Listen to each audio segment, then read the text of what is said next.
Hello there, and welcome. Tonight I want to take you somewhere extraordinary. I want to invite you on a journey that doesn't require a spaceship or a telescope or any equipment at all. All you need is your imagination, your curiosity, and perhaps a comfortable place to rest your weary mind and body. Because what we're about to explore together is one of the most profound mysteries that has ever existed in our universe, something that has captivated the minds of scientists, philosophers, and dreamers for decades now. It's a mystery that lives in the darkest corners of space, in places where the rules we think we understand seem to bend in ways that challenge everything we believe about reality itself. I'm so glad you're here with me tonight. Before we begin our cosmic journey together, I'd like to invite you to do something if you're enjoying this so far. If you find yourself drawn to these cosmic mysteries, to the wonder of the universe, and the questions that keep us awake in the night, I'd love for you to like this journey we're about to take together. And if you decide to follow along with me on these cosmic adventures, please consider subscribing so you don't miss the next exploration into the mysteries of space. But most importantly, I'm curious about you. Where are you watching from right now? What time is it where you are? Is it evening, deep into the night, or perhaps early morning? And what draws you to these cosmic stories? I'd genuinely love to know. Please leave a comment and tell me where you're from and what time it is in your part of the world. It makes this journey feel less like a solitary voyage through space and more like a shared exploration between friends, separated by geography, but connected by wonder. Now let me ask you something, and I want you to really sit with this question for a moment. Have you ever wondered what happens to light when it disappears? I know that might sound strange at first, almost like a philosophical riddle rather than a scientific question.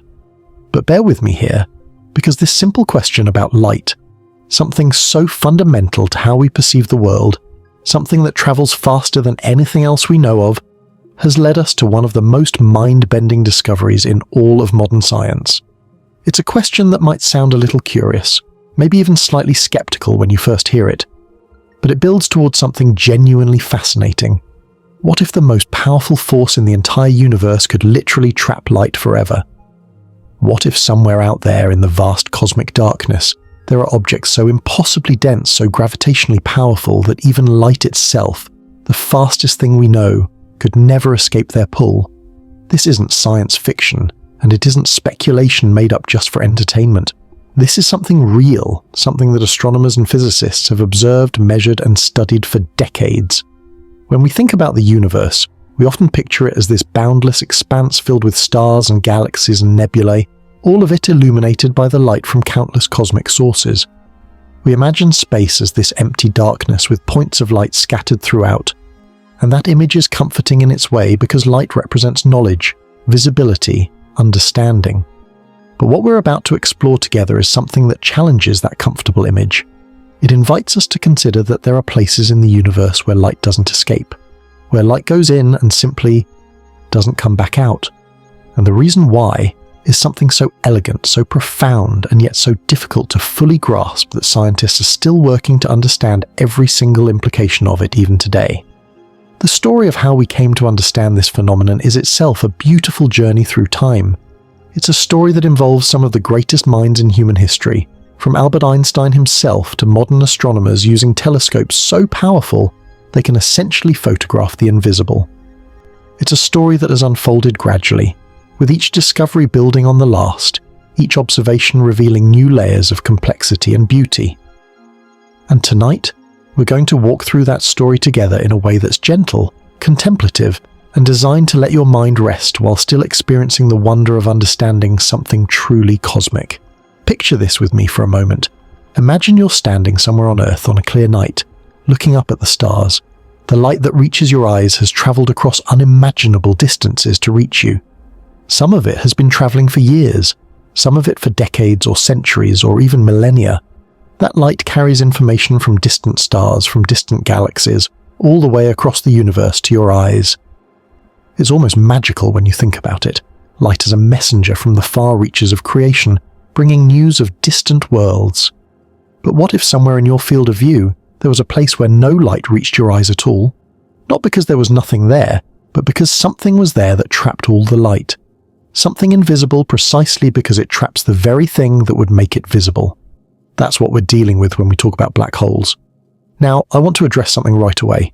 When most people first hear about black holes, They sometimes imagine them as these terrifying cosmic vacuum cleaners, these destructive forces that tear apart everything in their path. But that's not quite accurate, and I want you to let go of any fear or anxiety about that image. Black holes are mysterious, yes. They're powerful, absolutely. But they're also beautiful expressions of how the universe works at the most fundamental level. They're not monsters lurking in space waiting to destroy us. They're cosmic laboratories where the laws of physics reach their most extreme expressions, where we can learn profound truths about the nature of reality itself. And the fact that we can study them, understand them, and discuss them together right now, that's an achievement of human curiosity and ingenuity that's genuinely awe-inspiring. What we've finally come to understand, and this is what tonight's journey is really about, is why light can't escape from a black hole. It's not magic. It's not some mysterious unknown force. It's something that emerges naturally from the very fabric of space and time itself, from the structure of reality at the deepest level. And when we understand why light can't escape, we unlock deeper understanding about gravity, about matter, about energy, about the fundamental architecture of existence. We start to see connections between things we thought were separate.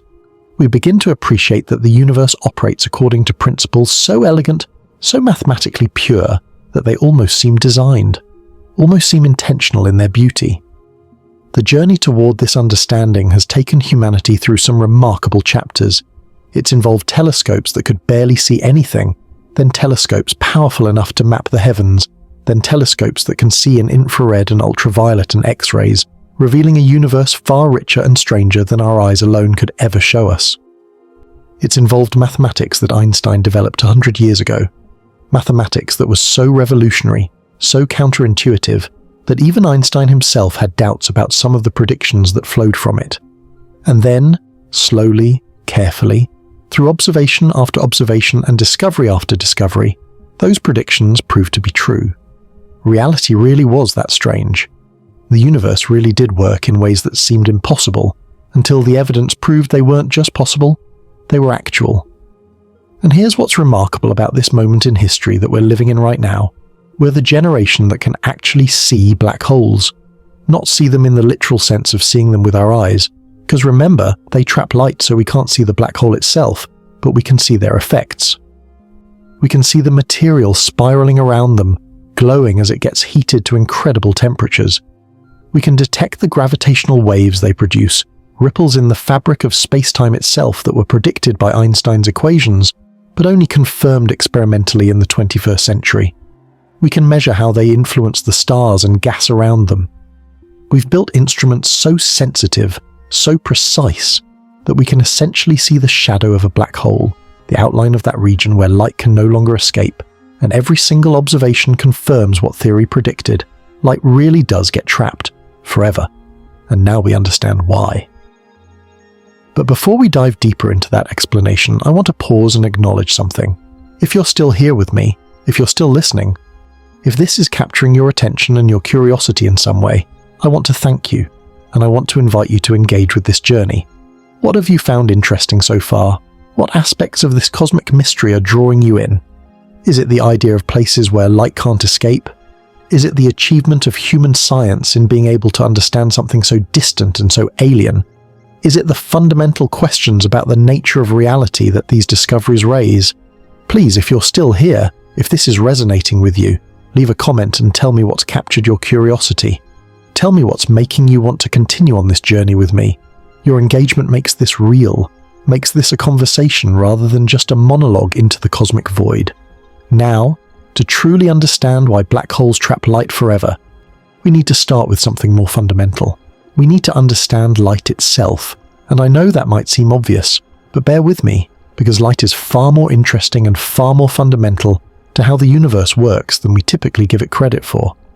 In our everyday experience, light seems simple. We turn on a light switch, and light appears. We see things because light bounces off them and reaches our eyes. Light enables vision, and vision is how we primarily understand the world around us. But light is so much more than that.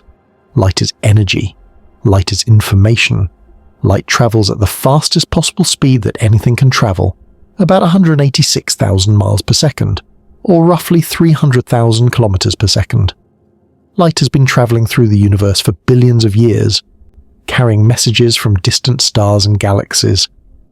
When scientists want to learn about the universe, one of the most important tools they have is analyzing light.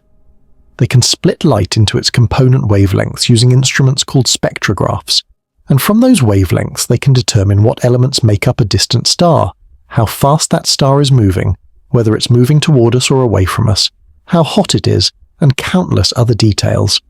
Light is incredibly informative. Light is also, in a sense, the ultimate speed limit in the universe. According to Einstein's theory of relativity, nothing can travel faster than light. This isn't just a practical limitation or a technological one that might be overcome someday. It's a fundamental law of physics. It's woven into the fabric of space-time itself. And here's where things start to get really interesting. If light is the fastest thing in the universe, if nothing can exceed the speed of light, then what happens when something exerts a gravitational pull so strong that even light can't escape? We're not talking about light moving slowly. We're talking about light literally unable to leave, unable to travel at its maximum speed and still get away. That's the realm of the black hole. That's where our story really begins to deepen. Gravity is something we experience every single day. Right now, gravity is holding you to the Earth. It's a force so familiar that we hardly think about it. When you drop something, it falls. When you jump, you come back down. The sun's gravity keeps the planets in their orbits. These are all expressions of gravity doing what gravity does, pulling things together, pulling objects toward each other based on their mass. The more massive something is, the stronger its gravitational pull. The closer you are to a massive object, the stronger you feel its gravitational effect. But here's something fascinating. For most of human history, we didn't really understand how gravity worked. Newton gave us equations that let us predict its effects with remarkable accuracy. We could calculate trajectories and orbits and all sorts of gravitational phenomena using Newton's laws. But Newton himself was humble about it. He didn't claim to understand why gravity worked. He just described what it did. It wasn't until Einstein came along, over 2 centuries later, that someone proposed a fundamental explanation for gravity. And his explanation was so radical, so different from anything that had come before, that it took the scientific community years to fully accept it. Einstein's insight was this: gravity isn't a force pulling things together in the traditional sense. Instead, massive objects actually warp the space and time around them. They bend the fabric of space-time itself, and objects moving through that warped space-time follow the curves, the same way a marble rolling on a curved surface follows the surface's contours. Space-time is like a fabric, and massive objects create depressions in that fabric. Other objects roll toward those depressions because of the geometry of the curved space, not because of some mysterious force pulling at them. This seems strange when you first hear it, almost too abstract to be real. But Einstein's equations made predictions that could be tested, and every test confirmed that he was right. Space-time really is curved by the presence of mass and energy. Now, imagine what happens if you take a massive object and compress it more and more, packing more and more mass into a smaller and smaller space. As you do this, the curvature of space-time around it becomes more and more extreme. The dip in the fabric of space-time becomes steeper and steeper. And if you compress something enough, if you pack enough mass into a small enough volume, something extraordinary happens. The curvature becomes so extreme that the space-time geometry itself creates a boundary, a point of no return. This boundary is what we call the event horizon. It's the edge of the black hole. And here's the crucial part. Within this boundary, the curvature of space-time is so extreme that even a path traveling at the speed of light will curve back inward. Light can't travel outward from within the event horizon because geometrically, there is no outward direction. Space itself is curved so severely that all directions point inward. This is the elegant, profound answer to our question about why light gets trapped. It's not that there's a force strong enough to stop light. It's that the geometry of space-time itself becomes so warped that light simply cannot follow a path that leads outward. From within the event horizon, every possible path curves back toward the center. Light, traveling at its maximum possible speed in all directions, still finds that all directions curve inward. So light that crosses the event horizon is doomed to move toward the center of the black hole. And as it approaches the center, the warping becomes even more extreme.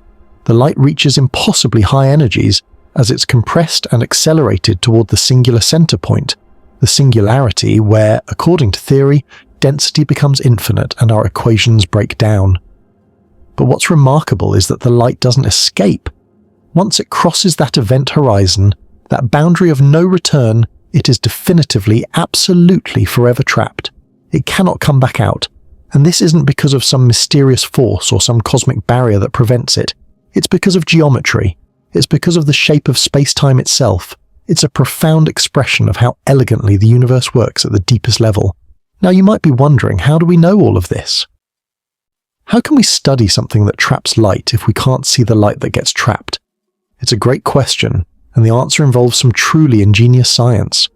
While the black hole itself remains dark, essentially invisible because it traps its own light, the region around a black hole is anything but dark. Matter falling toward the black hole, gas, dust, material from nearby stars, gets heated to tremendous temperatures by friction and gravity. This material spirals around the black hole, forming what's called an accretion disk, and this disk glows brilliantly in X-rays and other forms of radiation. Telescopes designed to detect X-rays can see these accretion disks. They can watch material being accelerated around the black hole, spinning faster and faster as it spirals inward, being heated to millions of degrees. Additionally, black holes aren't completely isolated in space. They orbit other objects. Stellar mass black holes orbit companion stars, pulling material from those stars. Supermassive black holes sit at the centers of galaxies, including our own Milky Way, and their gravitational influence can be measured by watching how stars orbit around them. By carefully measuring the orbits of objects around black holes, by timing how long it takes for them to complete their orbits, and how far away they travel, astronomers can use Kepler's laws and Newton's gravitational equations to calculate how much mass must be concentrated in that region. And the calculations consistently show that there's so much mass compressed into such a small space that it must be a black hole. There's no other object that could have such extreme density while remaining stable. And then there are gravitational waves. In 2015, after nearly a century of searching, scientists finally directly detected gravitational waves for the first time. These are ripples in the fabric of space-time itself, just as Einstein had predicted. The first detection came from two black holes colliding and merging together. The gravitational waves detected by the LIGO observatories allowed scientists to determine the masses of those black holes, their velocities, the violent energy released in their merger, and the data matched perfectly with the predictions made by Einstein's equations and by the models that described how black holes should behave. Every observation confirms it. Black holes are real. They behave exactly as theory predicts, and light really does get trapped. But here's what makes this even more fascinating. We now have images of black holes. In 2019, the Event Horizon Telescope, an international collaboration that linked radio telescopes across the entire Earth to create an Earth-sized virtual telescope, captured the first image of a black hole. The image shows the shadow of the black hole, the region where light is trapped, set against the glowing material orbiting around it. It looks like a dark circle surrounded by an orange-yellow glow of superheated gas. And seeing that image, that direct visual evidence of something that seemed so theoretical, so abstract, so impossible just decades ago, was a profound moment for humanity. It confirmed everything we thought we understood about black holes, and it did so in a way that was undeniable and visually striking. As we continue into the deeper parts of this cosmic mystery, as we explore not just that light gets trapped, but why and what that means for our understanding of physics and reality, keep this image in mind. Keep in mind that there are real objects out there in space where the laws of physics reach their most extreme expressions. Keep in mind that human beings, using nothing but curiosity, mathematics, and observation, have learned to understand these distant cosmic objects. Keep in mind that we're living in an era where we can actually see things that seem impossible, and that what we're learning is fundamentally changing how we understand the universe. Now, let's move deeper into this mystery. Let's explore what it actually means for light to be trapped forever. Let's investigate the mechanism that creates the event horizon. Let's ask ourselves what happens to light once it crosses that point of no return.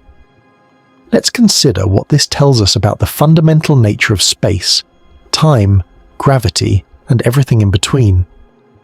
The universe is vast beyond human comprehension. Our galaxy, the Milky Way, contains somewhere between 100 billion and 400 billion stars, and there are billions of galaxies in the observable universe. When we look at those numbers, when we try to hold them in our minds, we tend to feel quite small, and that's appropriate. We are small compared to the universe. But we're also made of stardust. The atoms that make up our bodies were forged in the hearts of stars billions of years ago. When those stars exploded as supernovae, they scattered their atoms across space, and eventually those atoms coalesced into our solar system, our planet, and ultimately us. In that sense, we're not separate from the universe, we're part of it, we're made of it. And our curiosity about cosmic phenomena like black holes is, in a way, the universe learning about itself through our minds. When we think about light being trapped by a black hole, we're thinking about something that happens at the intersection of two of the greatest achievements of 20th century physics. On one hand, there's Einstein's theory of relativity, which describes how gravity really works at the deepest level. On the other hand, there's quantum mechanics, which describes how the universe works at the smallest scales. Einstein's relativity is exquisitely successful at describing the very large, galaxies, stars, the overall structure of the universe. Quantum mechanics is exquisitely successful at describing the very small, atoms, electrons, photons of light. But black holes are places where both theories apply equally. At the event horizon and beyond, you need both general relativity and quantum mechanics to fully describe what's happening, and that's where things get truly strange. Consider this for a moment. The event horizon of a black hole is not a physical surface. You couldn't land on it or touch it. It's not made of matter or energy. It's purely a geometric feature of space-time itself. It's a mathematical boundary that emerges from the equations of general relativity when you have enough mass compressed into a small enough region. And yet, for an outside observer watching something fall toward a black hole, the event horizon behaves almost like a surface. It marks the point beyond which nothing can escape, beyond which no signals can reach an outside observer, beyond which causality itself seems to break down in ways that are still being fully understood. Light is an electromagnetic wave. It's also a particle, a photon, when you start getting into quantum mechanics. And photons always travel at the speed of light. That's practically the definition of a photon. They cannot be slowed down or stopped. In the presence of normal gravity, this doesn't create any problems. Light bends slightly as it passes near massive objects, but it can always escape to infinity if you get far enough away. But at the event horizon of a black hole, something remarkable happens. The geometry of space-time is so twisted that even a photon traveling at the speed of light, even if it were traveling radially outward, away from the black hole at maximum velocity, would still find itself being drawn backward by the curvature. The up direction, the direction away from the black hole, is curved so severely that it curves back on itself. Imagine a surface shaped like a funnel, with the inside curved steeply downward. Now imagine trying to roll a ball up the inside of that funnel. As the funnel gets steeper and steeper, a point will come where the slope is so steep that you can't roll the ball upward anymore. No matter how fast you roll it, gravity will pull it back down. Near the event horizon of a black hole, space-time is curved even more extremely than that. It's not just steep. The geometry itself is such that there is no upward direction. All directions curve inward. For a photon at the event horizon, trying to move outward at the speed of light, there's literally nowhere to go. The geometry of space won't allow it, so light doesn't escape. It doesn't slow down. Light cannot slow down, but it also doesn't go anywhere except inward.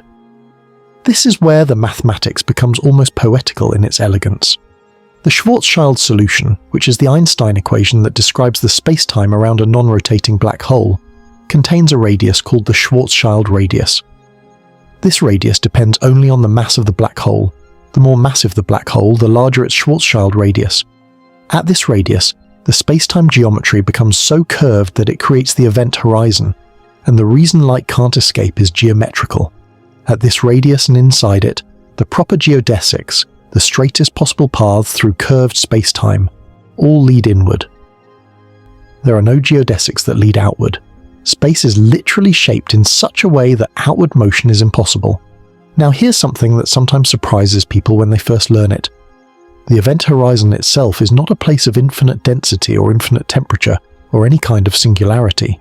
In fact, according to the theory, If you happen to be falling into a supermassive black hole, like the ones at the centers of galaxies, you might not notice anything special when you cross the event horizon. You wouldn't feel infinite forces. The tidal forces, the difference in gravitational pull between your head and your feet, might be quite gentle. You could theoretically cross the event horizon of a supermassive black hole without even noticing anything unusual. It's only after you cross the event horizon, only once you're inside and beginning your inevitable journey toward the center, that things become extreme. And even then, the initial approach might be gradual, but eventually as you get closer and closer to the singularity at the center, the tidal forces become so extreme that they would literally tear apart any physical object.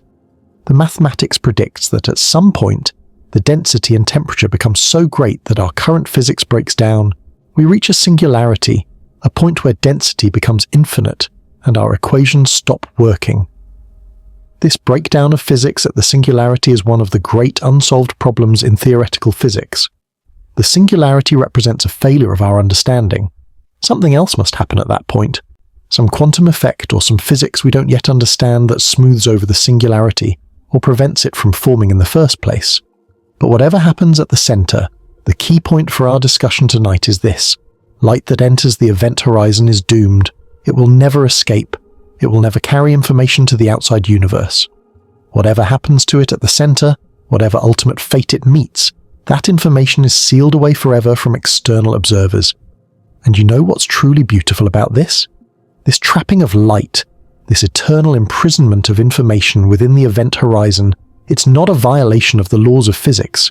It's a consequence of them. It flows naturally, elegantly, from the structure of space-time itself. It doesn't require any exotic forces or mechanisms. It's simply what happens when you apply Einstein's equations to the scenario of extremely curved space-time. This is the kind of deep elegance that physicists have learned to love in the universe. The universe doesn't need to build complex mechanisms. It just needs the right geometry, the right curvature, and everything else follows. Let me paint a picture for you. Imagine you're an observer far away from a black hole, safe from any gravitational effects, watching as a beam of light heads toward the black hole. This could be a star emitting light in the direction of the black hole, or a flashlight, or anything else. As the light travels through space, it follows a path that curves slightly as it passes near the black hole's gravitational influence. But the light still moves outward, away from the black hole, and eventually reaches you. You detect it, you see it, the light escapes. But now imagine a different scenario. A beam of light is emitted from very close to the black hole, so close that it's inside the event horizon, or so close that it's aimed directly inward toward the event horizon. This light travels through space, curves more and more sharply due to the intense gravitational field, and follows a path that brings it closer and closer to the event horizon. As it approaches the event horizon, the curvature of space-time becomes more and more extreme. The path that the light is following becomes more and more curved, and the crucial moment comes when the light reaches the event horizon itself. At that moment, the curvature of space-time is so extreme that the light's path curves back on itself. The light, which was heading outward at the fastest possible speed, is now following a path that brings it back inward, and once you're on an inward path in the extreme geometry near a black hole, you cannot change your trajectory. There is no other direction to go. All paths lead inward. All directions point toward the center, and the light is now trapped. This is why we say that light cannot escape from within the event horizon. It's not that light slows down or that there's a barrier stopping it. It's that the geometry of space itself forbids outward paths. In the mathematics of general relativity, this is described by the fact that the metric becomes Euclidean only for time-like trajectories inside the event horizon, and all time-like trajectories lead toward the singularity. In plain language, this means that the structure of space-time inside the event horizon is such that everything, no matter what direction it initially travels, will eventually reach the singularity. This is an absolute mathematical certainty given the geometry, and light, being subject to these same geometric rules, is caught up in them just as surely as any particle of matter. Now, I want to pause here and acknowledge something. If you're still here with me, if you've been following along through this exploration of black holes and light and the geometry of space-time, I want to thank you for your attention and your curiosity. These are not always easy concepts to hold in your mind, especially when you're trying to relax and drift towards sleep. I'm deliberately moving slowly, trying to paint pictures with words that help you visualize these cosmic phenomena in a way that's interesting but also soothing and contemplative. And I think that if you've made it this far, it's worth pausing to acknowledge that you're engaging with genuinely deep ideas. So, if this is resonating with you, if you've found the explanations clear and the wonder inducing, I'd genuinely love to hear about it. What have you found most interesting so far? Is it the idea that geometry itself can trap light? Is it the realization that Einstein's equations predicted all of this? Is it the image of space-time being curved and warped, creating these regions of no escape? Are you thinking about what it means that light, the fastest thing in the universe, is still subject to the geometry of space and time? Please, leave a comment and tell me what aspect of this cosmic mystery has captured your interest. Tell me what thought or image has stuck with you. Your comments help me understand what resonates with you, and it makes this feel like a real conversation rather than a solitary voice in the darkness. Now, let's continue our journey deeper into the mystery. We've established what happens to light near and within the event horizon. We've explored how geometry itself traps light. But now let's ask, how did we actually discover this? How did physicists first come to understand this phenomenon? What was the journey of discovery that led us to these conclusions? The story begins with Einstein. In 1915, Einstein published his general theory of relativity, which fundamentally changed how we understand gravity and space-time. His equations were incredibly complex, a system of 10 coupled nonlinear differential equations that related the curvature of space-time to the distribution of matter and energy. These equations were so difficult that Einstein himself said that only 3 people in the world understood them, though he was likely joking. The point is, they were hard. They still are. Solving them requires sophisticated mathematics and often some clever tricks or approximations. But in 1916, just a year after Einstein published his equations, a German physicist named Karl Schwarzschild found an exact solution to Einstein's equations. He was working as a soldier in World War I at the time, stationed on the Russian front, and he derived his solution in a makeshift laboratory during his military service. Schwarzschild's solution described the space-time around a perfect sphere of mass, or more precisely, around a point mass, since it was an exact solution. And this solution contained something remarkable. It showed that if you compressed a mass below a certain radius, something extraordinary would happen. A region would form from which nothing, not even light, could escape. Schwarzschild worked out the exact radius at which this phenomenon would occur. For a mass like the Sun, the Schwarzschild radius is about 3 kilometers. For the Earth, it's about 9 millimeters. If you compressed the Earth down to the size of a marble, then the Schwarzschild radius would be reached and the Earth would become a black hole. Of course, nothing like this actually happens in nature under normal circumstances. The Earth doesn't compress to the size of a marble. Stars don't spontaneously collapse into such extreme density. But mathematically, Schwarzschild's solution showed that such objects were possible according to Einstein's equations. They were a natural consequence of general relativity. For decades, most physicists thought that Schwarzschild's solution was just a mathematical curiosity, a theoretical object that might be interesting to mathematicians but didn't actually exist in the real universe. After all, we didn't see any evidence of such objects. We couldn't observe any regions where light mysteriously disappeared. The idea seemed too extreme, too far removed from the observable universe. But then, in the 1960s, observational astronomy advanced to the point where astronomers started discovering objects that were difficult to explain with conventional physics. They found sources of intense X-rays in space. They found objects that seemed to be far too energetic, far too luminous for their size. And some of these objects seemed to be in orbit around something invisible, something massive that couldn't be seen directly, but whose gravitational effects could be measured. Scientists began to realize that these mysterious objects might be black holes. The strong gravitational field of a black hole, pulling material from a companion star, would heat that material to tremendous temperatures, causing it to emit X-rays, and the gravitational effects of the black hole on nearby stars would be measurable. This provided a way to detect black holes even though they don't emit light directly. Throughout the 1970s and onward, the evidence accumulated. More and more celestial objects were identified as likely black holes, and the more we observed them, the better our observations became. Modern X-ray telescopes like the Chandra X-ray Observatory can image the hot gas spiraling into black holes with remarkable precision. They can watch as material is accelerated to nearly the speed of light, being heated to millions of degrees. They can detect the X-rays emitted as this material approaches the event horizon. All of this observational evidence confirms the theory. Black holes are real, they exist throughout the universe, and they trap light exactly as Einstein's equations predicted. But there's something even more remarkable that's happened in recent years. Not only can we observe black holes indirectly by watching their effects on nearby material, but we can actually see the black hole itself. Not the black hole's interior, which remains hidden forever, but the shadow of the black hole, the dark silhouette cast by the region where light is trapped. The Event Horizon Telescope achieved this in 2019, creating an Earth-sized virtual telescope by linking radio observatories from around the globe. The image they produced shows the black hole at the center of the galaxy M87, and it's an absolutely stunning confirmation of what theory predicted.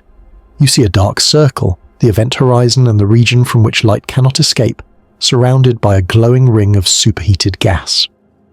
That glowing ring is material in the accretion disk, spiraling around the black hole. The light from the bright side of the disk reaches us because those photons are traveling in directions that allow them to escape. But the light from the dark side is trapped by the geometry of space-time around the black hole, and so we see a bright crescent on one side and darkness on the other, exactly as the mathematics of general relativity predicts. And then in 2022, the Event Horizon Telescope took another image, this time of the black hole at the center of our own galaxy, Sagittarius A. And again, it showed exactly what we expected. A dark shadow surrounded by a glowing ring of hot gas. The image confirmed our understanding once more. These observations represent a profound triumph of human knowledge. We've gone from discovering the mathematical possibility of black holes a century ago, to observing their indirect effects through X-ray emission, to actually imaging them and confirming directly that they behave exactly as theory predicts. We've learned to see the unseeable. We've used human ingenuity and observation to understand something so alien, so extreme, so far from our everyday experience. And in doing so, we've revealed one of the deepest truths about how the universe works. But here's what I want you to appreciate as we move forward in this journey. Every observation, every piece of evidence, every image we've obtained has confirmed something remarkable. Light really does get trapped. Forever. Once light crosses the event horizon, it is gone from the observable universe. Not just hidden or obscured, but truly gone. Separated from all external observers by a boundary from which no information can escape, and we understand why. We understand that it's because of the geometry of space-time. We understand that it's not a mystery or a violation of the laws of physics, but rather a direct consequence of them. This is beautiful. This is profound. This is the kind of truth that the universe reveals when we ask it the right questions and have the patience to listen to the answers. The implications of this understanding ripple outward in many directions. They affect how we think about information and entropy. They connect to some of the deepest unsolved problems in theoretical physics, like the information paradox that Stephen Hawking raised in the 1970s when he discovered that black holes actually emit radiation. They help us understand the fundamental nature of space-time and gravity, and they inspire us to ask deeper questions about what else we might be misunderstanding about the universe. What other mysteries might be waiting for us to discover them? Perhaps, as we continue this journey into deeper contemplation of black holes and light and the nature of the cosmos, we should also think about what it means that we can understand these things at all. What does it mean that the human mind, this 3-pound mass of tissue in our skulls, can comprehend the geometry of space-time? What does it mean that we can sit comfortably and think about light being trapped forever in distant black holes? What does it say about human consciousness and the universe that we're part of? These are the kinds of questions that cosmic wonder can open up in us. The kind of expansive thinking that makes the universe feel less alien and more like home because we're part of it, made of it, able to understand it, able to appreciate its profound mysteries. So now let's move deeper still into the heart of this mystery. Let's explore what happens beyond the event horizon. Let's think about what light is undergoing as it's trapped. Let's consider the singularity, that mysterious point at the center of the black hole where our understanding breaks down. Let's ask ourselves what physicists are still working to understand about these objects. Let's contemplate what black holes might teach us about the nature of time, space, causality, and the ultimate structure of reality. And let's do all of this in a way that allows your mind to remain peaceful, curious, and open to wonder. The singularity is perhaps the most mysterious aspect of black holes. It's the point, or possibly the surface, at the very center of the black hole where the density of matter and energy becomes infinite, according to general relativity. At a singularity, the curvature of space-time becomes infinite. The equations of general relativity break down. They can't describe what's happening at the singularity because they predict infinities, and infinities in physics typically signal that the theory has exceeded its range of validity. Something else must be happening, something that we don't yet fully understand. Some physicists have speculated that when you incorporate quantum effects into the theory of gravity, a full theory of quantum gravity that we don't yet possess, the singularity might not actually be singular. It might be smoothed out somehow. It might be that the singularity is replaced by some kind of quantum effect that prevents the infinite density from actually occurring. Or it might be that the singularity represents a connection to another universe, another region of space-time, something we haven't discovered yet. But at present, the singularity remains deeply mysterious. It's the limit of our current understanding. And here's what's crucial. None of this uncertainty about the singularity affects our conclusion about light being trapped. Light doesn't need to reach the singularity or to understand what happens there to be trapped. Light is trapped because of the geometry of space-time at and outside the event horizon. The fact that we don't fully understand the singularity is a separate mystery from the mystery of light trapping. We can be quite confident about light being trapped. We have overwhelming theoretical and observational evidence for that, while still acknowledging that we don't fully understand everything about black holes. Science often works this way. We understand some aspects of a phenomenon very well, while remaining uncertain about other aspects. Let's think about what happens to light as it approaches the event horizon and crosses into the interior of the black hole. As light travels inward toward the black hole following the path of its geodesic, through curved space-time, it experiences effects that are quite dramatic. The light gets blue shifted. Blue shift is the opposite of redshift. When light moves away from a source of gravity, it gets redshifted, its wavelength stretches, its frequency decreases, its energy decreases. This is called gravitational redshift. But when light moves toward a strong source of gravity, it gets blue shifted. Its wavelength compresses, its frequency increases, its energy increases. As light falls toward a black hole, the blue shift effect becomes more and more pronounced. The light gains energy. Its frequency increases. If visible light were falling into a black hole, it would shift from the red end of the spectrum, through the visible range, toward the blue and violet, and then into the ultraviolet, and then into the X-ray range, and beyond. The light becomes more and more energetic as it approaches the event horizon. From the perspective of a distant observer, watching this process unfold, something even more remarkable happens. The light appears to slow down. As light approaches the event horizon, its light signal takes longer and longer to reach the distant observer. The frequency of the light as seen by the distant observer decreases. The light becomes more and more redshifted, more and more dimmed. If you were watching a clock or a light signal falling into a black hole from a distance, the signal would appear to slow down, freeze, and then fade away as it approached the event horizon. From the perspective of the light itself, though, if light could have a perspective, things would be quite different. A photon falling into the black hole would experience the blue shift we described, gaining energy, becoming more energetic. From the photon's perspective, the fall would be brief and dramatic, not slow and frozen. But we can never see this from the outside. We can only see the light slowing down and fading as it approaches the event horizon, and once it crosses that boundary, we see nothing at all. This difference between the perspective of the distant observer and the perspective of the falling photon is one of the most profound insights of relativity. Space-time is not absolute. Time does not flow at the same rate for all observers. Time is relative to your state of motion and your proximity to massive objects. This seems weird at first, counterintuitive, but it's been tested and confirmed countless times. Extremely precise atomic clocks at different altitudes in Earth's gravity field tick at slightly different rates. The GPS satellites orbiting the Earth have to account for this time dilation, or their calculations would be off. Muons, Subatomic particles created in the upper atmosphere by cosmic rays should decay before reaching the Earth's surface based on their decay rate in the laboratory. But in fact, many of them do reach the surface because time passes more slowly for fast-moving objects.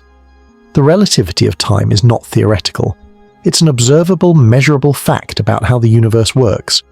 And this relativity of time makes the trapping of light even more interesting. Light doesn't slow down in the sense that its speed decreases. Light always travels at light speed. Always. But the rate at which time passes for the light, from the perspective of a distant observer, effectively slows down. The light appears to decelerate and freeze at the event horizon, and that, in a sense, is how light becomes trapped. It's not that light stops moving. It's that the very nature of space-time around the black hole is such that light traveling outward from near the event horizon would take infinite time to reach a distant observer, as measured in the distant observer's reference frame. And if it takes infinite time to reach a distant observer, then for all practical purposes the light never does reach that observer. It's trapped. This is a subtlety that sometimes gets lost in simplified explanations. When we say light gets trapped, we could mean a few different things.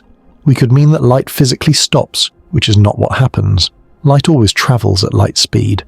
Or we could mean that light becomes unable to escape, unable to travel outward from inside the event horizon, which is true. Or we could mean that light falling toward the black hole appears to freeze and fade from the perspective of a distant observer, which is also true. All of these perspectives are correct in different reference frames. And taken together, they paint a complete picture of what it means for light to be trapped. Light is trapped in the sense that it cannot escape to infinity. It is trapped in the sense that once inside the event horizon, all of its possible paths lead inward.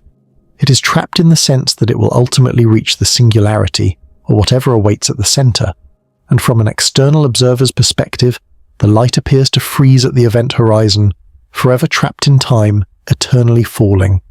Now, there's another aspect of light trapping that's worth exploring, the role of angular momentum.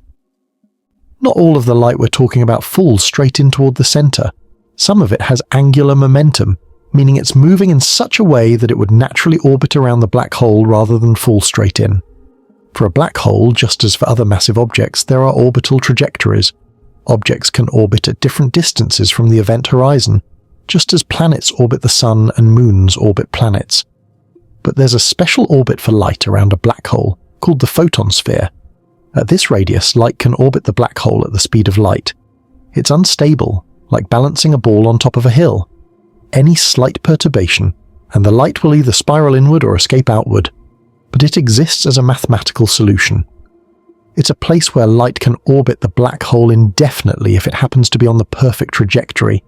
The photon sphere exists only outside the event horizon, at a distance of 1.5 times the Schwarzschild radius for a non-rotating black hole. Light at this distance and travelling on this particular trajectory would orbit around the black hole, tracing out a path that circles it eternally, never falling in and never escaping out. In a sense, this is another form of trapping. The light doesn't escape, but it also doesn't reach the singularity. It remains caught in a stable orbit around the black hole, eternally circling. Of course, any real light would be perturbed by the slightest irregularity in the gravity field, or by the presence of other matter. It wouldn't remain perfectly in this orbit, but the orbit exists mathematically. And it's a fascinating feature of the geometry around black holes. All of this, the trapping of light at the event horizon, the inexorable infall once inside the event horizon, the photon sphere, the blue shift of infalling light, the red shift and apparent freeze of light approaching the event horizon, all of this flows from one fundamental truth: the extreme curvature of space-time around a black hole. And this curvature is described precisely by Einstein's equations. Einstein's elegant mathematical statement of how space-time is curved by the presence of mass and energy predicts all of these phenomena. When physicists first worked through the implications of Einstein's equations for the case of extremely massive objects, they were sometimes shocked by what they found. The universe, it turned out, could create regions of no escape. The laws of physics could produce objects that trapped light forever. This was not something anyone had predicted before Einstein's theory. It emerged from the mathematics, and now, 100 years later, we've confirmed observationally that these mathematically predicted objects are real. This is why scientists were so excited when the first direct images of black holes were captured. For decades, black holes were theoretical predictions. They were mathematical solutions to equations. But in 2019 and 2022, they became images. They became real in a different way. We could see them, not see the interior, not see the singularity, not see the light being trapped. All of that remains forever hidden from us. But we could see the shadow they cast, the outline of the region from which light cannot escape, surrounded by the glow of material spiraling toward doom. And that image, simple and stark as it is, carries profound implications. It confirms that the universe is stranger and more extreme than we might have imagined. It confirms that the mathematical predictions we made a century ago are not just abstract theory, but descriptions of real objects in a real cosmos. As we continue deeper into the night of this cosmic journey, as we move past the halfway point of our exploration, I want to invite you once more to engage with this material. If you're still here, if you've been with me through discussions of event horizons and singularities, photon spheres and blue shift, the relativity of time and the geometry of space-time, then you're engaged with some of the deepest ideas that human minds have grappled with. And I want to thank you for that. I want to acknowledge your patience and your curiosity. Whether you're lying in bed trying to rest while still engaging your mind, or sitting in a comfortable chair contemplating cosmic mysteries, or somewhere in between, your willingness to follow along on this journey is meaningful. So tell me, what is it that keeps you here? What is it about black holes and cosmic mysteries that draws you in? Is it the elegance of the mathematics? Is it the idea of places where physical laws reach extremes we rarely encounter? Is it the wonder that comes from understanding how distant and alien objects actually obey principles that we can comprehend? Is it the larger questions that black hole physics raises about the nature of reality? I'd love to hear from you. Please comment and tell me what's captured your imagination. Tell me what aspect of this cosmic journey has resonated with you most deeply. Continuing from where we left off, let's explore the deeper implications of what we've learned about light and black holes. Let's move beyond the pure physics and start to think about what this all means for our understanding of the universe and our place within it.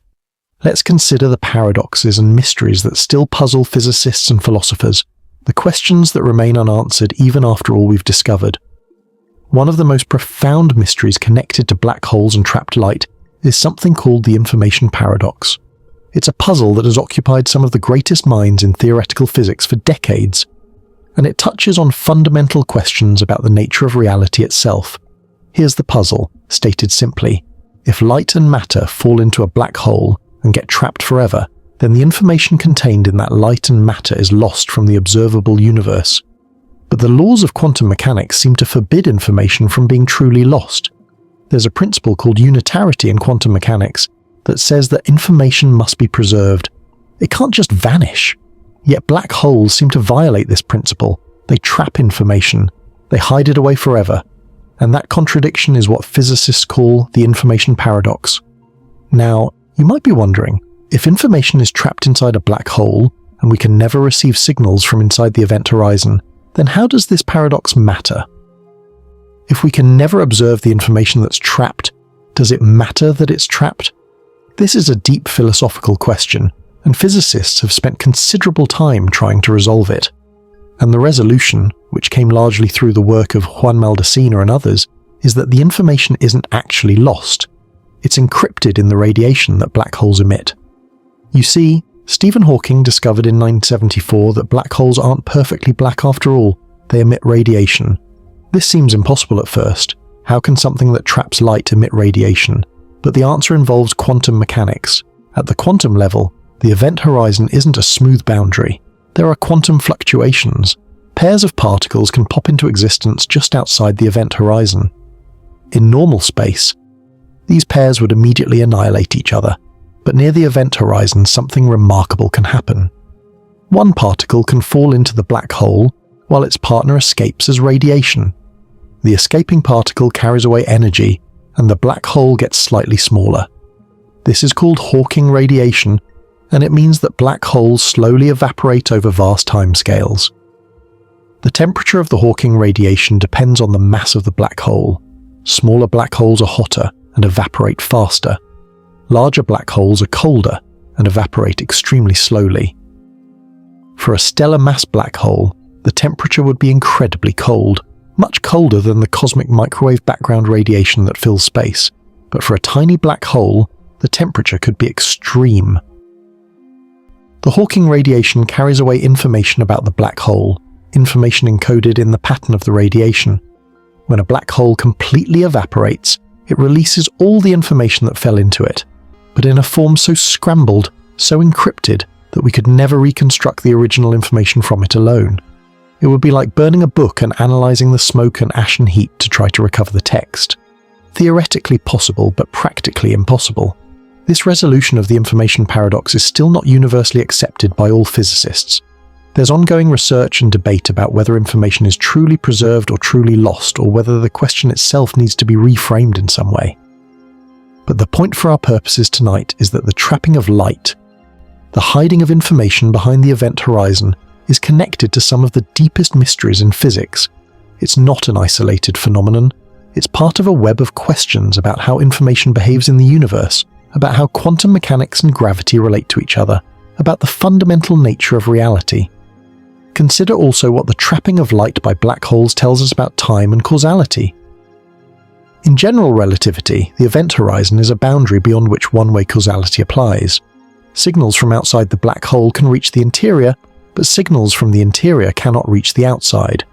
This is a directionality to causality, a breaking of the normal symmetry between past and future that we experience in ordinary circumstances. Normally, the laws of physics are time reversible. If you could reverse all the velocities of all the particles in a system, you could run the entire history backward and reach the previous state. But the event horizon breaks this symmetry. You can go in, but you can't come back out. Causality flows in one direction only. This asymmetry is fundamental to how black holes work, and it's connected to the trapping of light. Some physicists have speculated that perhaps black holes are not the only place where such one-way causality exists. Perhaps the Big Bang itself, the origin of the universe, represents a similar kind of boundary. Just as you can't escape a black hole, perhaps you can't escape the Big Bang in the backward direction through time. Just as light falls toward the singularity at the center of a black hole, perhaps time flows from the Big Bang toward the future. And there's no going backward through time to reach the Big Bang. This is speculative, but it's the kind of deep thinking that black holes inspire. They reveal to us that space-time has a structure, a geometry that can have surprising properties. Now, let's shift our perspective slightly. We've been focusing on black holes as isolated objects, thinking about how they trap light, how they affect the space-time around them, how they represent extreme conditions where physics reaches its limits. But black holes aren't isolated in the real universe. They're parts of complex systems. They orbit other objects. They pull material from companion stars. They sit at the centers of galaxies and influence the dynamics of billions of stars. And by studying how black holes interact with their environments, we learn additional profound truths about light, gravity, and the cosmos. Consider a black hole in a binary system, orbiting a companion star. The black hole pulls material from the companion star, creating an accretion disk of superheated gas spiraling toward the event horizon. This material gets accelerated to tremendous velocities, sometimes reaching half the speed of light or more. As it's accelerated, it gets heated to millions of degrees. At these temperatures, the gas emits intense radiation, particularly X-rays. These X-ray binaries, as they're called, are some of the most energetic and dynamic objects in the universe, and they provide excellent laboratories for studying black holes and understanding how light behaves in the strongest gravitational fields. When astronomers observe an X-ray binary, they're not seeing the black hole itself. They're seeing the radiation emitted by the hot gas in the accretion disk. But by analyzing this radiation, they can learn an enormous amount about the black hole. They can measure its mass by observing the orbital period of the companion star. They can determine its spin by studying the X-ray spectrum and the way the radiation varies over time. They can learn about the dynamics of material near the event horizon. And all of this information comes from light. Light carrying information from near the black hole, traveling across the galaxy and the cosmos to reach our telescopes. But here's what's fascinating. Light from the inner regions of the accretion disk, from very close to the event horizon, doesn't reach us directly. It's trapped. It can't escape from those extreme regions. What we see is the light from somewhat farther out. from regions where the gravity is intense but not absolute, where light can still escape. There's a boundary inside the accretion disk, beyond which light from that region cannot reach us. It's not the event horizon itself, but it's a kind of optical event horizon, a point beyond which light is so heavily redshifted and its path is so severely bent that it effectively can't reach us. This creates a shadow in the accretion disk, a region we cannot see. And this shadow, this region of invisibility created by the trapping of light near the black hole, is exactly what the Event Horizon Telescope imaged in 2019. The dark shadow at the center of the glowing ring. That shadow is not the black hole itself. It's the absence of light from the innermost regions of the accretion disk. It's the edge of the visible universe around the black hole, the boundary beyond which light cannot escape to reach us. And seeing that shadow confirmed that light trapping was real, that our theoretical predictions were accurate, that the universe truly works the way Einstein's equations said it should. The implications of this are worth sitting with for a moment. We cannot see the event horizon directly. It's not luminous. It doesn't emit light, but we can see its effects. We can see the shadow it casts. We can see how it influences the motion of nearby material. We can detect the gravitational waves produced by the warping and rippling of space-time around it.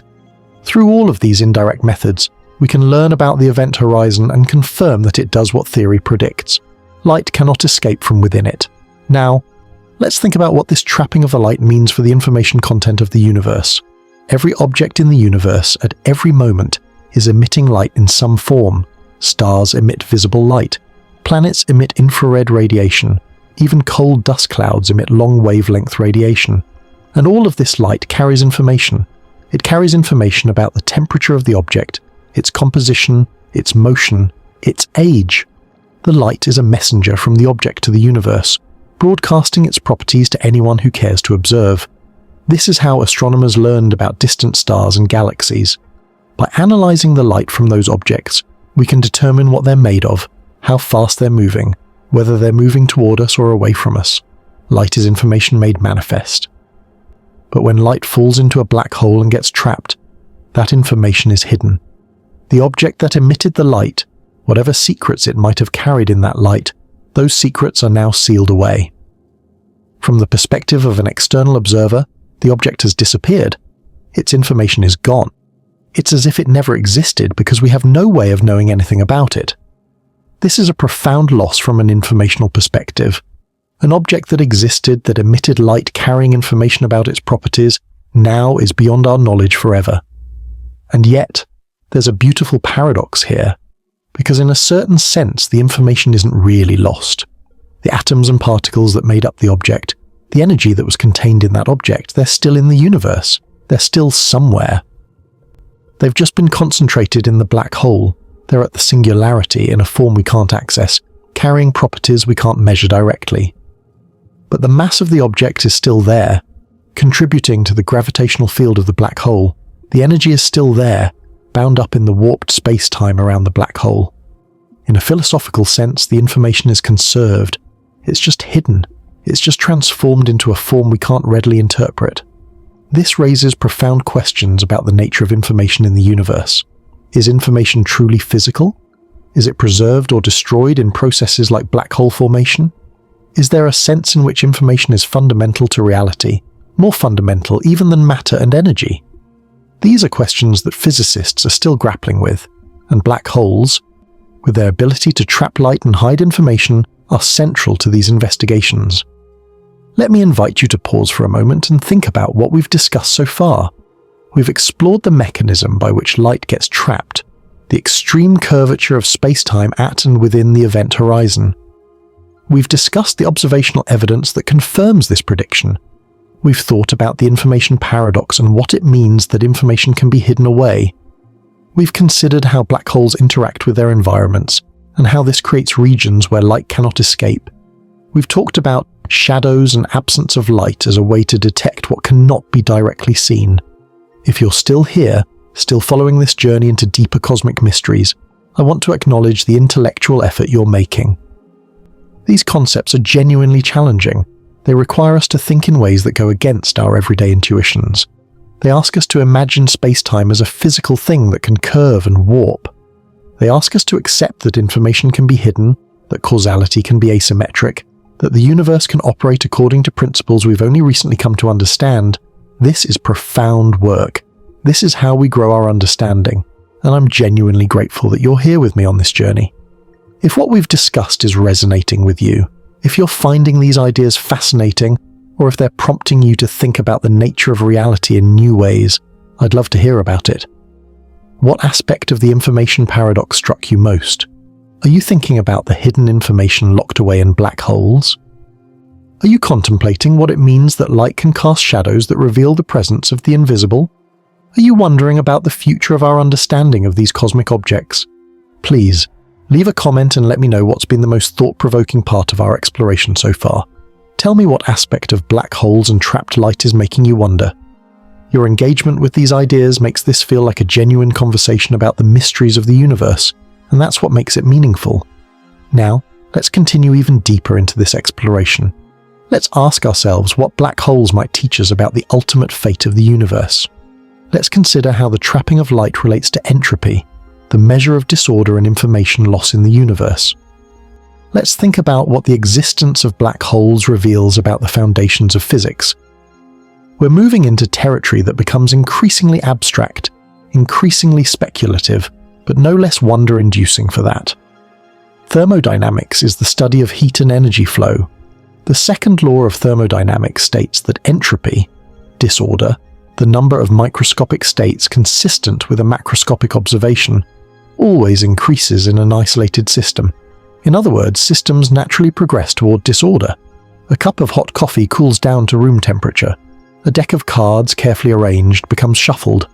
Buildings age and decay. Order naturally becomes disorder. The universe is moving toward a state of maximum entropy, a state of complete disorder, where all forms of organized energy have been dissipated. This is sometimes called the heat death of the universe. Now here's where black holes come in. For decades, physicists thought that black holes violated the second law of thermodynamics. When matter and energy fall into a black hole and get trapped, they disappear from the observable universe. From an external observer's perspective, the entropy of the visible universe decreases. The universe was more organized before the matter fell in. This seemed to violate the second law. It was a paradox. But then Hawking discovered that black holes emit radiation, and then Bekenstein made a remarkable discovery. Black holes have entropy. The entropy of a black hole is proportional to the area of its event horizon, not its volume. This is a completely different relationship than entropy has with volume for ordinary objects. It's a profound insight that suggests something deep about the nature of black holes, something about how they encode information on their surface rather than in their interior. And it turns out that when you account for the entropy of the black hole itself, the second law of thermodynamics is not violated. The total entropy of the universe, including the black hole and the radiation it emits, always increases. Order is preserved in the universe as a whole, even as order is lost from the perspective of an external observer. This discovery was revolutionary because it showed that black holes aren't violations of the fundamental laws of physics. They're not exceptions to thermodynamic principles, they're actually deeply connected to those principles. They're expressions of how the universe conserves information and entropy at the deepest level, and this means that black holes tell us something profound about how the universe works, not just in the extreme conditions at the event horizon, but in general. The connection between the geometry of space-time, the area of the event horizon, and the entropy of the black hole is so profound that it's led many physicists to believe that there's a deep relationship between geometry and thermodynamics, between the curvature of space-time and the laws of heat and entropy. Some have speculated that maybe gravity itself is an emergent phenomenon, arising from underlying thermodynamic principles rather than being fundamental. Maybe space-time itself is an emergent phenomenon, constructed from more fundamental constituents. These are frontier ideas, at the edge of what we know and what we speculate about. But they all trace back to insights gained from studying black holes and how they trap light and information. Let's think also about what black holes tell us about the nature of space itself. One of the most surprising discoveries in modern physics was that the universe is expanding. Not just that galaxies are moving away from each other, but that the very fabric of space is expanding. The distance between distant galaxies increases over time, and not only is space expanding, but the expansion is accelerating. There's some form of energy permeating space, pushing the expansion faster and faster. Physicists call this dark energy, and we don't really understand what it is. It's one of the great mysteries of cosmology. Now here's an intriguing connection. The universe is expanding, which means that distant light is becoming increasingly redshifted as it travels toward us across expanding space. Eventually, the expansion will be so rapid that light from distant galaxies won't be able to reach us at all. Those distant galaxies will effectively disappear from our observable universe, even though they'll still exist. There will be an event horizon surrounding our visible part of the universe, a boundary beyond which we can never see. In a sense, the expanding universe with its dark energy will create a cosmic event horizon. Light from beyond that horizon will never reach us. This cosmic event horizon is different from the event horizon of a black hole, but it's conceptually similar. It's a boundary beyond which light cannot reach an observer, and like the black hole's event horizon, it emerges from the geometry of space-time. It emerges from the curvature and expansion of space itself. The same principles that create black hole event horizons are also responsible for the cosmic event horizon created by the accelerating expansion of the universe. The universe itself contains regions from which light cannot escape, not because of any single massive object, but because of the large-scale geometry of space-time. This is a humbling realization. We think of the universe as boundless and open, as a place where information can travel anywhere eventually. But the expanding universe suggests that's not entirely true. There are regions we will never be able to see. There are objects beyond our cosmic horizon that are receding so fast, carried away by the expansion of space itself, that their light will never reach us. The universe, in a sense, is trapping light not just locally around black holes, but globally, on the largest scales, and it's doing so for essentially the same reason, the geometry of space-time.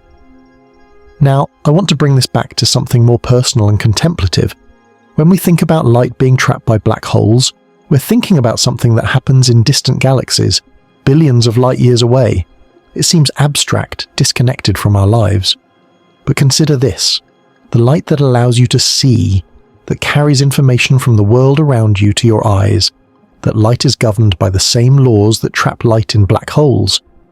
The difference is that you're not in a region of extreme space-time curvature. The Earth's gravity is gentle compared to that of a black hole, but the same principles apply. The light that bounces off objects in your room and reaches your eyes is traveling through curved space-time created by the Earth's gravity. The curvature is tiny, immeasurable by our instruments, but it's real. You live in a universe of curved space-time, a universe where light is affected by gravity, a universe where the laws of physics are the same whether you're on Earth or near a black hole billions of light years away.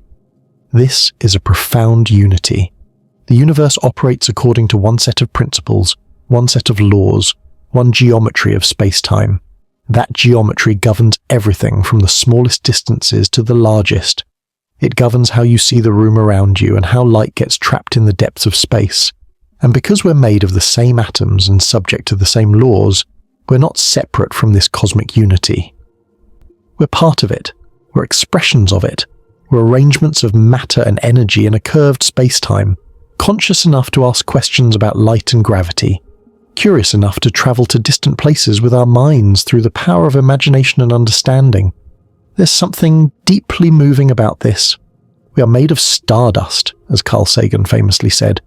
We are built from atoms forged in the hearts of stars billions of years ago. And those atoms are subject to the same gravitational fields, the same curvature of space-time that governs the motion of light around black holes. The calcium in our bones, the iron in our blood, the oxygen we breathe, all of these were created in stars. All of them experienced the pull of gravity in the past. All of them are now arranged into a form capable of understanding gravity. We are the universe becoming aware of itself, understanding its own laws. And black holes, with their ability to trap light, with their extreme space-time curvature, with their profound mysteries still being unraveled, they're a window into this cosmic unity. They're a place where the laws of physics reach their most extreme expression. They're a reminder that the universe is far stranger and far more wonderful than we might imagine. They're a call to deeper understanding, deeper curiosity, deeper wonder.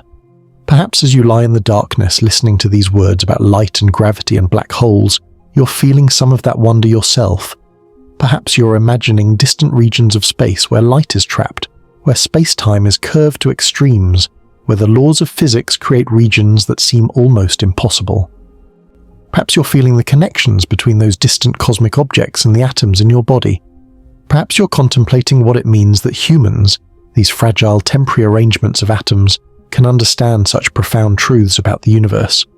If you're feeling any of these things, if this cosmic journey is touching something deeper in you than just intellectual curiosity, I'd love to know. Please, if you're still here, if these ideas about black holes and light and the nature of space-time are moving you in some way, leave a comment. Tell me what you're thinking about. Tell me what aspect of this cosmic mystery is making your mind and heart feel expanded. Tell me where you are, what time it is for you, and what's on your mind as you contemplate these stellar mysteries. Your responses create a community of wonder seekers, and that community is beautiful. Now, let's move into the final stretch of our deep cosmic exploration. Let's ask ourselves what it means that we can understand black holes at all. Let's think about the limitations of our understanding and what mysteries still remain. Let's consider what future discoveries might reveal about light and gravity and the nature of reality. And let's do so in a way that prepares your mind for rest, that gently eases you towards sleep while still maintaining the sense of wonder and profound curiosity that cosmic mysteries inspire. The fact that humans can understand black holes is genuinely remarkable when you think about it. Our ancestors lived for hundreds of thousands of years without knowing that black holes existed. They lived under the stars, wondering about those points of light, making up stories about them, trying to find patterns and meanings. But they had no way to know about the extreme objects that might lurk in the deepest regions of space. They had no mathematical framework to describe curved space-time. They had no telescopes to observe distant X-ray sources or gravitational waves. They lived in a universe that was, in many important ways, mysterious and unknowable. And then, over the course of just a few centuries, we developed mathematics sophisticated enough to describe gravity. We built instruments powerful enough to observe distant cosmic objects. We created theories that made predictions about extreme phenomena, and we learned that black holes are real. We learned that they trap light. We learned that they follow laws that we can understand and calculate. This is an achievement of human consciousness and ingenuity that's absolutely remarkable. In fact, let me ask you to consider something. Right now, at this moment in human history, there are regions of the universe that are beyond our ability to observe. The cosmic event horizon we discussed earlier means that light from infinitely distant objects will never reach us. But within our observable universe, within the cosmic horizon, there are billions of galaxies with billions of stars each, and some of those stars have collapsed into black holes. And those black holes, those trapping mechanisms for light, are spread throughout the universe, creating regions of extreme space-time curvature. And we have learned to detect them. We have learned to understand them. We have developed methods to see them, indirectly, by observing their effects on nearby objects and the radiation they produce. This is a profound achievement, and yet there are still mysteries. We don't fully understand what happens at the singularity. We don't have a complete theory of quantum gravity that would let us describe black holes at their finer scales. We don't know whether the information paradox is truly resolved, or whether there's something deeper we're missing. We don't know whether there are other types of black holes or other extreme cosmic objects that we haven't yet discovered. The universe still has secrets. The mystery is not fully solved. And perhaps that's good. Perhaps it's important that there remain mysteries, that there remain questions to explore, that the universe retains the capacity to surprise and delight us. One area of active research right now involves what's called the shadow of the black hole. As I mentioned earlier, the Event Horizon Telescope photographed the shadow in 2019 and 2022. But the shadow has structure. The light that reaches us from the regions around the black hole creates patterns, variations in brightness, depending on the exact path that light took to reach us. By analyzing these patterns in detail, scientists are learning more about the space-time geometry around black holes, testing general relativity and the strongest gravitational fields. And there might be deviations from Einstein's predictions, subtle differences that point toward physics beyond general relativity. Some of those deviations might be signs of quantum gravity effects. Some might indicate that space-time has additional structure or dimensions that we're not yet aware of. The future of black hole astronomy is exciting. More and more sensitive telescopes are being built. The Event Horizon Telescope is being improved and expanded. New methods of detecting black holes, including through gravitational waves from colliding black holes, are providing new perspectives on these objects. Each new observation, each new piece of data, potentially brings us closer to a deeper understanding of gravity, space-time, and the fundamental nature of the universe. But I want to emphasize something important. Even with all of our progress, even with all of our observations and theoretical understanding, the basic mystery remains. Light cannot escape from within the event horizon. That truth is as profound now as it was when Einstein first derived it from his equations over a century ago. The mechanism is elegant and mathematical. The geometry of space-time itself forbids light from leaving. And that simple, profound truth contains within it implications that are still being explored and understood. When you think about light being trapped forever, when you imagine that somewhere in the universe there are regions where light goes in and never comes back out, when you contemplate the mathematics that predict such phenomena and the observations that confirm those predictions, you're touching something deep about how the universe works. You're engaging with one of the most profound discoveries of human science. You're participating in a conversation that has occupied some of the greatest minds of recent centuries. And you're doing so in the present moment, in this peaceful time set aside for contemplation and rest. Perhaps as you continue to listen to my voice, as the words flow gently and the concepts are offered for your consideration, you're beginning to feel the accumulated impact of all we've discussed. Perhaps the wonder is settling in more deeply, becoming less a matter of excitement and more a matter of peaceful acceptance of a universe that is far more strange, far more beautiful, far more unified than we might have imagined. Perhaps you're feeling small in the best way, recognizing that you're part of something vast and profound and perfectly ordered according to laws that we can understand.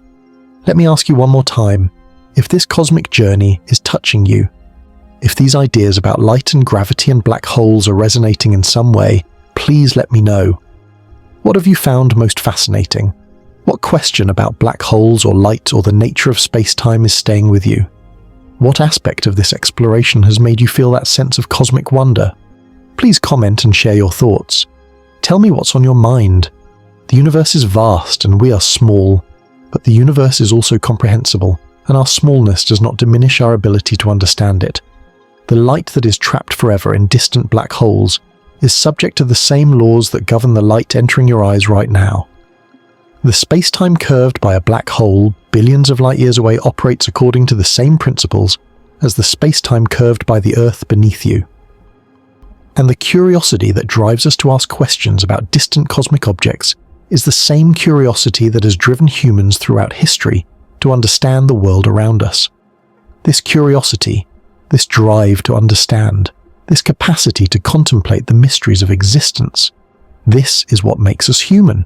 This is what connects us to billions of other humans, past and present and future, who have also looked up at the stars and wondered.